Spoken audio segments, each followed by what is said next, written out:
Mentioned earlier Brown's golf outing out on the west side. This comes from that. So there was media availability for Kevin Stefanski. Scott Petrek, one of the first to tweet this out. Kevin Stefanski would not discuss the plan for Baker Mayfield and mandatory minicamp. The team could, in fact, excuse him. Jimmy Garoppolo was excused from the 49ers minicamp. Now, he's rehabbing an injury, but similar situations. Along those lines, Tedy Bruschi from ESPN's Get Up on what a veteran in that locker room might be thinking about the Browns quarterback situation.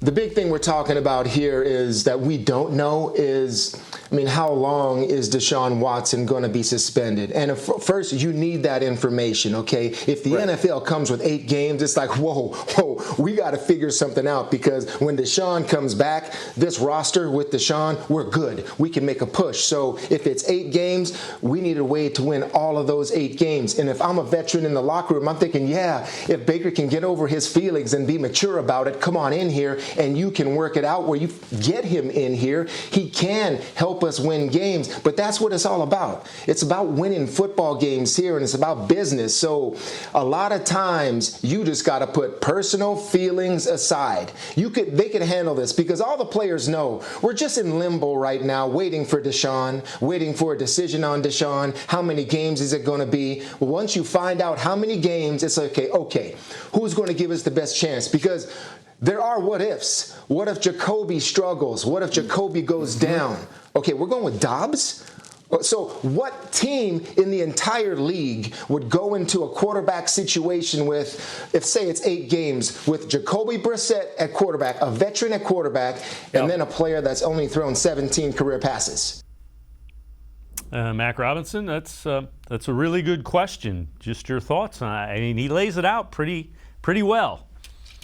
He does, but I would disagree with him here. And I would say this.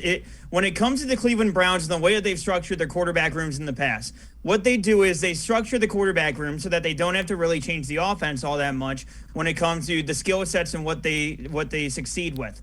So you look at Deshaun Watson, obviously somebody who plays very well with the play action, one of the top 5 quarterbacks in the NFL, period, when it comes to talent. But you look at somebody like Jacoby Brissett. He's somebody who can, operate in the short term. He can do what you need him to do. He's not going to be that guy who's going to start the entire season for you.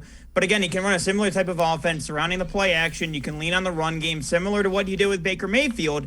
But again, somebody who can operate in a similar type of offense as Deshaun Watson. I'm not saying that he's the same, but what I'm saying is that he can go ahead and give you something similar in a much lesser package that you don't have to completely change the offense. Baker, I think, is a different type of skill set, and especially, needs a different type of offense when it comes to running that team. So because of that, last year you saw Baker as a starting quarterback, Case Keenum as your number 2, with Nick Mullins as number 3.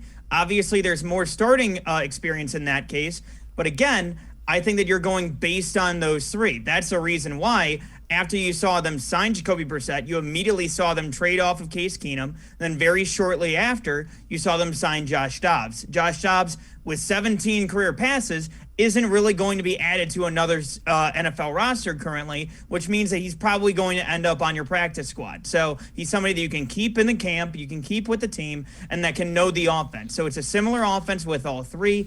I just don't think that when it comes to Baker Mayfield especially, that it makes sense to keep him around. And not to mention, too, again, Greg Newsome mentioned it last time. There was a distraction with him in the locker room last season. So I don't think that Andrew Berry would knowingly bring him around and say, you know what, we just found out that Deshaun Watson suspended 8 games. All of a sudden, now we're scrambling. So I think that Andrew Berry already had that in place and in his mind where, look, we're comfortable with going after this and especially doing this with these guys, with the guys that we have behind Deshaun Watson in that case.